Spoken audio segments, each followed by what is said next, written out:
Assalamualaikum warahmatullahi wabarakatuh. Selamat pagi, yang terhormat dosen pengampu mata kuliah pemodelan dan simulasi sistem agroindustri yaitu Bu Ulfa Izdihar, STPMSC. Kami dari kelompok 1, kelas RF, akan mempresentasikan mengenai hasil diskusi kami tentang pemodelan dan simulasi sistem dari UMKM Keripik Singkong. Sebelumnya, izinkan kami memperkenalkan diri. Nama saya Sifa Mosadijah, dan rekan-rekan saya yaitu Maisyanda Larasati dan Triwidya Noviani. Next.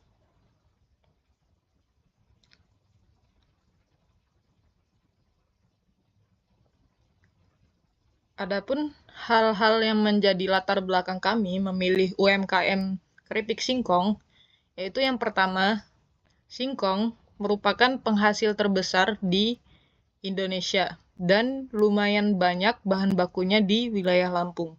Kemudian, keripik singkong ini juga banyak di-icon oleh-oleh khas Lampung.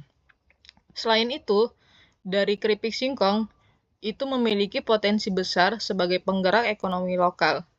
Dan yang menjadi tantangan utamanya yaitu adalah bahan bakunya musiman, kemudian kualitasnya itu bervariasi.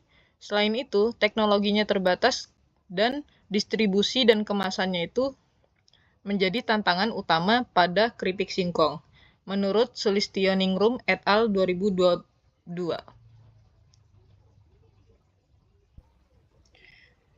Baik, selanjutnya itu adalah peran pemodelan sistem pada agroindustri.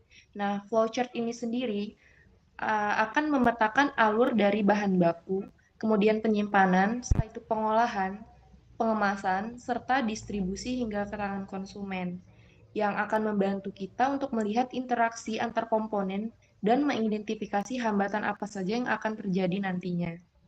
Nah, manfaat dari pemodelan dan simulasi ini sendiri yang pertama adalah untuk manajemen persediaan bahan baku, kemudian untuk mengoptimalisasi rantai pasok, dan untuk pengelolaan risiko pasokan dan kualitas produksi yang nantinya akan menjadi dasar strategi untuk meningkatkan daya saing agroindustri lokal.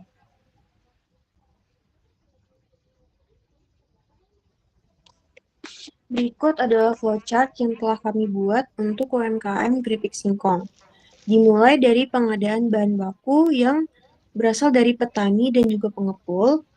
Lalu bahan baku yaitu singkong disortasi menggunakan metodologi quality. Lalu untuk outputnya sendiri itu kotoran ataupun benda asing. Dilanjutkan dengan penimbangan bahan baku. Lalu setelah itu dilanjutkan dengan pengupasan kulit dengan menggunakan mesin peeler yang outputnya berupa kulit singkong. Setelah itu dilanjutkan dengan proses pencucian yang memiliki output limbah air pencucian.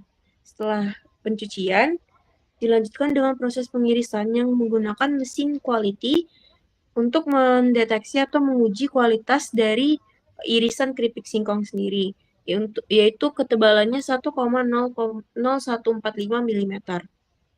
Setelah proses pengirisan, dilanjutkan dengan proses perendaman, lalu masuk ke proses penggorengan.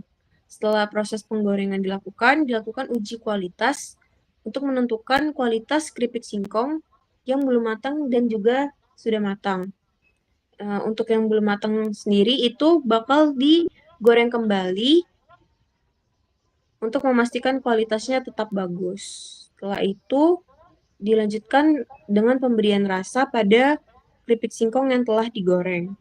Lalu dilanjutkan dengan proses packing. Untuk proses packing sendiri menggunakan mesin frekuensi, dan untuk kemasannya sendiri itu berasal dari pengadaan bahan baku pengemasan yang berasal dari supplier plastik. Lalu dari supplier plastik itu memberikan kemasan plastik yang akan digunakan pada proses packaging. Lalu setelah di packing akan menghasilkan produk akhir keripik singkong. Setelah itu dilanjutkan dengan proses pemasaran, di mana proses pemasaran ini dibagi menjadi dua, yaitu distribusi dan juga promosi. Untuk distribusi sendiri itu menggunakan retailer dan juga online shop, sedangkan untuk promosi menggunakan media sosial. Setelah distribusi dilakukan, itu akan sampai ke konsumen. Untuk limbah sendiri dari pengupasan kulit singkong akan diolah lagi menjadi pupuk organik, lalu pakan ternak, dan juga olahan pangan. Setelah itu akan diserahkan ke konsumen.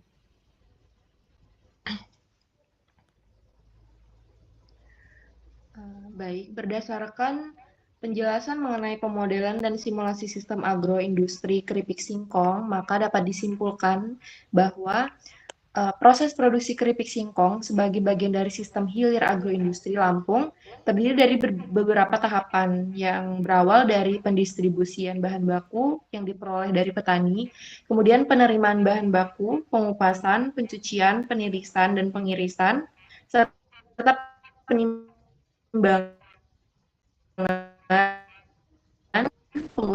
penggorengan, sortasi, pemberian bumbu, pengemasan primer memiliki peran penting dalam menjaga kualitas dan keamanan produk, sehingga keripik singkong yang dihasilkan sesuai dengan standar mutu serta mampu bersaing di pasaran. Kemudian, pemodelan sistem menggunakan flowchart ini memberikan gambaran visual yang runtut mengenai alur produksi keripik singkong dari awal hingga akhir. Nah, flowchart ini juga akan mempermudah pemahaman proses, membantu mengidentifikasi hambatan dan potensi perbaikan, serta mendukung monitoring dan evaluasi.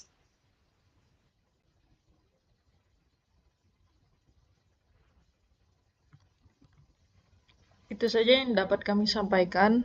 Mohon maaf jika ada salah-salah kata. Kami ucapkan terima kasih. Wassalamualaikum warahmatullahi wabarakatuh.